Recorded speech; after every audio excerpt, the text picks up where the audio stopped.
30వ పాసురం. తిరువాయిపడిలో అవతరించిన కృష్ణ గోపిక శ్రీలీలను అందమైన శ్రీవిల్లి పుత్రుల్లో పెరియాళ్వారి పుత్రికయు ఆండాళ్ళమ్మ ద్రావిడ భాషలో ఆనతిత్తురా తిరుప్పావు. 30 పాసుర శృతిమాలను ఆనందించే వారులకు శ్రీహప్పతికు సర్వేశ్వరుడ ఇహ పరలోకములందను పూర్ణ కటాక్షించును అనుగ్రహించును బ్రహ్మానందము పొందెదరు.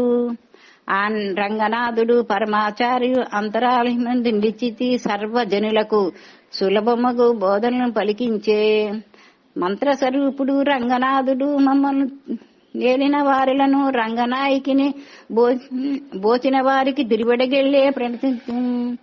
భావశుద్ధితో ఈ ప్రబంధము అభ్యసించిన వారకు